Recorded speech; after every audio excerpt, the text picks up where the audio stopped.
Hi guys, welcome to Tips on Tuesday here at the Three Hammers Golf Complex Golf Academy. So this is what we do, or this is what the coaches do when they're not teaching. So today, for today's live feed, we've got the very likeable Will Dunn is back with us today, our Academy assistant, who's literally on fire. Ring of fire, that was. Ring of fire. So yeah, Will's with us today, Academy assistant who's embarking on his PGA adventure. So we've been monitoring Will's progress really carefully throughout the Academy.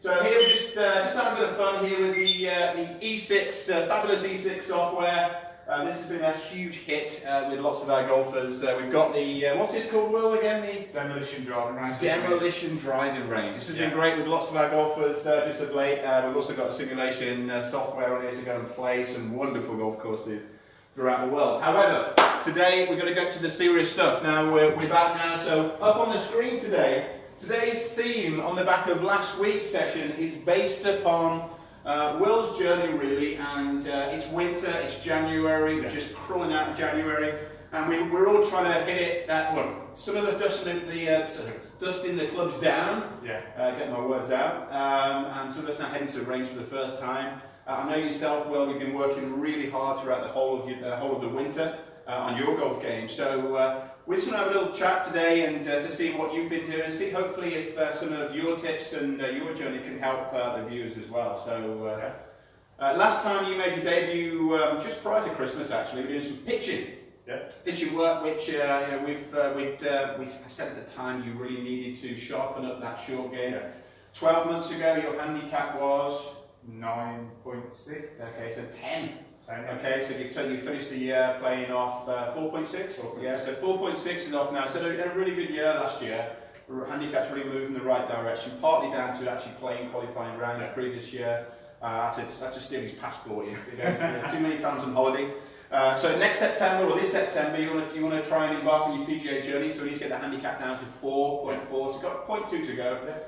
We want more than that, we want down to 0.0. So scratch is the goal. Now, Will, can you tell us, this time last year we were working on, we really started to put the Wheels in Motion really to get you, you've always had a pretty looking golf swing, hit it very, very nice, not quite far enough in my liking, we've done, I can watch you at golf balls all day long, but we need that little bit more dynamic power in the golf swing. So we're going to talk a little bit about your speed. So 12 months ago, your club speed was, your driver club speed was around about, what would you say? 93, 94 mile an hour. Yeah, and that was on a good one, 94 was on a good one, perhaps even maybe a little bit lower than that. Now we're just pushing up now to the 100 mark, aren't we? So that's through some good technical work that Will's been doing, but also with the help of a good friend of ours who we work very closely with at the range, Andrew Caldwell from Active Therapy. So can you explain a little bit what you've been doing, Will? Yeah, so obviously I went to see Andy Caldwell about a year ago now, really,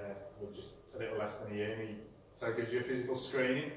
So a lot of my issues were with stretching, and I just wasn't mobile enough in the shoulders and the legs, hamstrings, everything. I just couldn't get into the positions that you wanted me to get into. Yeah, sure.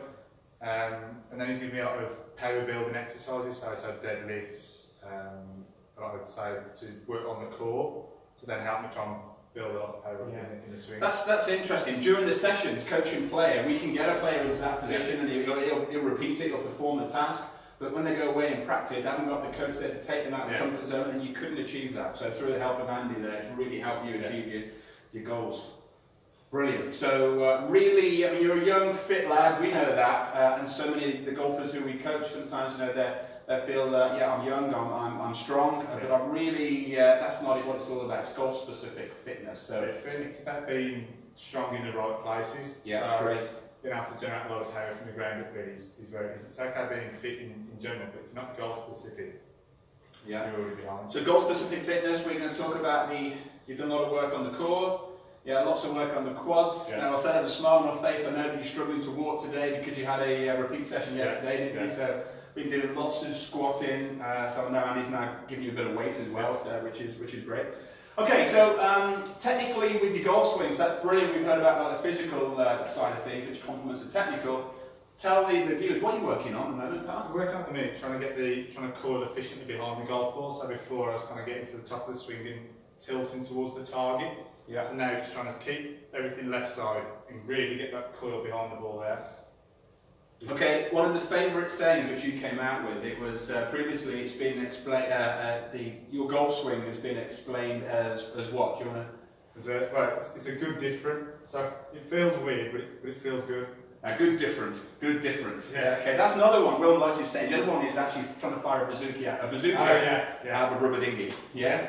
If we haven't got the foundation supported, there's no way I'm going to fire it. Okay. Do you want to fire? Speaking about firing, go on, hit a few away from me, Will. We'll have a little look. So on the screen here, I think before you're hitting some iron swings on here, aren't they? So we're going to go with the driver now. So last week the guys were talking lots about the tech. With Kyle and Will, had some super feedback about the new drivers, and it's an exciting time in the industry right now. Okay, right then. So we'll have a little chat about that. You've done it. He's up there. It's amazing what a bit of consequence can do. It just gives you that extra miles per hour. So our goal really at the start of this season, one of our performances goals was by the time the season begins, that's April, we want to be averaging just over 100 miles per hour. I think we were 97, 90. 96, you've done it straight away there, which is good. So what we're also going to talk about today is the actual importance of strike versus speed. Lots of our golfers using lots of these speed sticks are the new craze right now, where they're making some ridiculously fast swings on the range to try and generate club speed, but they're losing strikes. So we're just going to have a little chat about that in a second. In actual fact, we'll just give yours a little spray out. We've got some of our favourite magic spray. We're going to see exactly where you're striking it with the driver. So if you fire some away. Trackman now just there's an update. They launched it last week. She's really excited about. They've got the face measuring technology coming really soon, so we can see exactly where we're hitting at the centre of the club face. So we won't be needing to use the spray anymore. It's going to save us a fortune. Okay, another one there. Good. So club speed dropped just a little bit. So we can see there you've got that pretty much out. We're just slightly middle towards the toe. If I can kind of show that right there. So we've got that middle towards the toe. Really good, guys, girls. If you are practicing, get a little bit of spray out there. See exactly where you're hitting it. I'm just going to jump on have a look at a comparison there between the two, if I can. So total distance, the previous shot with the club speed 100 miles an hour, 258 we got. That one there, yeah, so we lost, as you can see there, we actually did lose, what's that, 9 yards? Yeah. Pretty much there, so a little bit of club speed, lack of club speed there, we've lost distance. Let's go again. So now I really want you to show me what you've been working on. So spare a moment now, making the most of that rehearsal swing. That's my favourite saying, isn't it? So I've got the rehearsal swings there, Will, so from here, that's great. So I know with yourself, we do a lot of this, trying to stretching out the upper body more behind the golf ball, whereas Will, and that's a common one for many golfers, just kind of reversing a little bit. We call that a bit of a reverse pivot. So really working that left shoulder behind the golf ball. The the work that he's done on the quads now, and then the rest of his body's in a better shape. Yeah, come on, let's give it a go.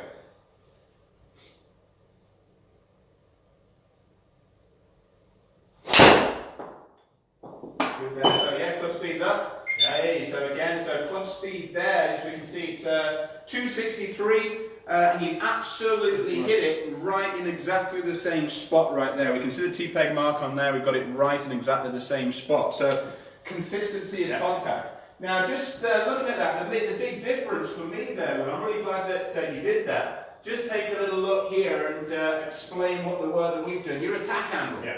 Yeah, Rory McIlroy, great one to use as an example. He hits it so far, but he hits up on the golf ball quite considerabably, doesn't he? So, could you explain a little bit about what we have spoken about? You're still an amateur golfer, still learning your way. What have we spoke about with the with regards to the attack angle? There, obviously you can see mine on that one there. He's down, whereas ideally with a driver you want to be getting say 2, 3 up on it. That's just going to maximise your distance. Really. 2 to 3 degrees on the upswing, to help us sweep that T-peg. Sorry, that golf ball off the top of the T-peg. We never want to hear, guys. Never want to hear that driver hitting the ground. Yeah, driver should never bottom out. You know, we really want to get it sweeping on the upswing. As you can see there, it's given you a little bit faster in speed, but we've gone from 249, 263. So that's the difference of you hitting an 8-iron into the green, but now kind of just hitting a firm wedge. Yeah, happy days. So that back pin is tucked away. Now it's accessible, isn't it? Yeah, great, good stuff. Now, I'm going to hit one shot. Just mistrike one for me. I want to test you. See if you can get one out the heel. Yeah, get one out the heel for me, and we're going to see how that changes anything on here. So just get one just out the heel, and we're going to then have a look. Test yourself on this, folks, as well. Put a bit of spray on there. See if you can strike him out the toe. See if you can strike him out the centre, out the heel. At will. No pun. Hey. That was a bit corny, that, wasn't it? Okay, so you've got that out the heel, have you? Hey, got it out the heel. Interesting as well there, your actual distance, you've almost lost 20 yards there. 20 yards, club speed, a couple of miles per hour slower. But look at that, so we can see there, struck it just towards the heel there, and quite a difference. I'm convinced, had that have been still central there, would have generated maximum energy there to hit the golf ball that little bit further and back up to your 260, 265s. It's interesting though, with looking at your average on the PGA Tour currently, for that many figures, so average carry for your PGA Tour guys on Trackman here is 275. So, which that's great for you to look at that, because you know you cannot get complacent. We've got to keep on pressing, pushing forward. Keep pushing forward. Now, I know we've got stacks of questions today. Thanks so much again for the feedback we had from last week, and Carl and Will's session there with the drivers. So well done last week, mate. That was great. They're all coming out. They're all TaylorMade, Cobra, Callaway. They're all Ping. They're all got their Wilson. They've all got Cobra. Cobra, Seiko. They're all checking out their new tech now, aren't they? It's that new season, everything's launch time. So, I believe we've got some questions there. Yes, Rob. A few come in this week. The first one, someone's been watching a bit of TV. I keep hearing Sky Sports commentators talking about smash factor. Can you please explain in layman's terms what that means? Smash factor, that's a great question. That's in actual fact, it's on here. Here we go. So smash factor is basically, it's your efficiency of strike. It's your ball speed divided by the actual mathematical equation by your club speed. Okay, so for example, if Will's delivering the golf club at 100 miles per hour, and his ball speed's 150 miles per hour, divide that, and then we've got about 1.5, and that's pretty much as good as we're going to get. So the higher the smash factor, that's a bit scientific, that wasn't it, on a Tuesday afternoon. So the higher the smash factor, basically, it's your efficiency of strike. So again, for custom fitting and for coaching, we use the smash quite a lot there, because it's the actual transformation of energy onto that golf ball. As I said, if we could be generating ridiculous amounts of club speed, but if we're not hitting it, if we're not delivering it at the right point, or inefficiently, or off centre, the ball speed's going to be down. The guys on tour, their smash on average is pretty much at 1.49, I think, on average. So great question. So I hope that's answered it in layman's terms, as you said there. So smash efficiency of strike. So two things there that affect the smash factor, again, like we said earlier, is the attack angle. Attack angle, definitely. Attack angle and location of strike on the face. Yes. Are the two things that affect. So we could, if we're hitting across the golf ball here, that's going to deliver more spin, therefore losing ball speed. If we're hitting down on the golf ball, more spin. If we're off centre strike, more spin. So it's a balancing act, isn't it? It really is a balancing act there. Okay, we've got a few more there. A couple of questions here from Andy. Actually asked this one last week. He's actually coming with another question. So I'll ask the first part, which was last week, which is why do I hit my driver low? Why did the driver low? Okay, is this Andy from Barbados? It is Andy from Barbados. I love it now. Cool, Barbados. Why go to Barbados? We got this here. Why hit the driver so low? Number of factors, really, Andy. We need to actually establish if players hit the driver so low, it can be because they're actually de-lofting the golf club at impact. A number of factors. It can be because they're actually hitting down on the golf ball to de-loft, or the opposite end of the spectrum, they can be hitting the golf ball so much on the upswing that they're actually not getting the golf ball airborne. Also, it'd be good to actually look at the actual speeds, because generally if a player is not hitting the driver high enough, it's got a lot to do with the way they're launching it, but I'd like to see exactly how quick they're actually delivering the golf club as well. So perhaps it'd be good to have a chat to local PGA Pro club fitters there to see if we can get the right shaft and also loft of the golf club to get that ball launching. But I'd like to see if we, perhaps send us a video, Andy, we'll see if you're either hitting down, hitting up, which is affecting your, and send us a spec of your driver as well. Yeah, send us a spec. Lots of people just go and grab one off the shelf or off online. You know, it's this is made up specifically for you. Will's very much moving to the elite level player. He's got 12 degrees of loft here with more launch. Yeah. So this is matched up to hit it high. Why? Because when Will strikes it, he gets very much of this away through the hitting area. So we're always trying, with build up the power, we're trying to get it launching. Yeah. Great. Yes, so Andy's added to that. He said, so why do I hit my 3 and my 5 woods further than my driver sometimes? Oh, that's a real common one. That's a really common one that we hear out on the practice tee, out on the range. Driver, as we said, is longer, so naturally the longer the golf club, you are going to generate more club head speed, but we've got less loft.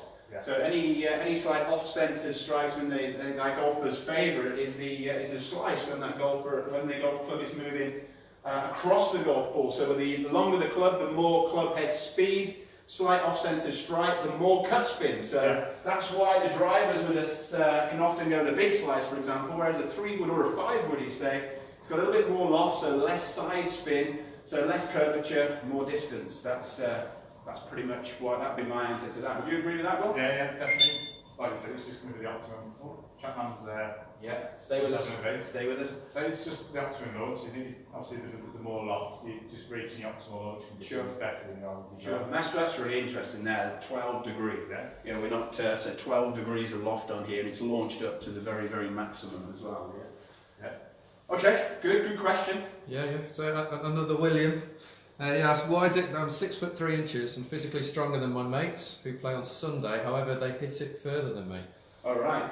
Okay. William to me. That's he's not 6'3", and his mates are much stronger than him. It's good. Again, great question. I use the word efficiency an awful lot when we're coaching. It can be a number of factors. So perhaps, Will, if you can just demonstrate a backswing from here, just demonstrate your fault. If you can face the camera, just demonstrate your fault. So really, just like imagine if we throw in a ball. When we throw that ball, we kind of move in really efficiently to generate the most energy at the point of release.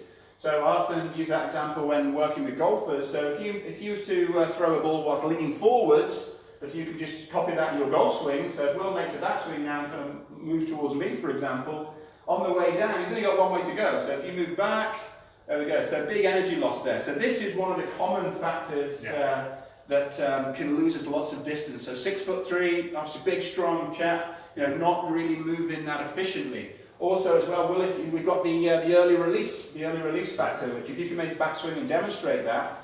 So really, as Will starts the downswing here, we can see how Will's golf club gets to its fastest point here. He's released the golf club too early. Therefore, when he gets to the back to impact position there, he's losing speed. So if you could show us a good example there, Will.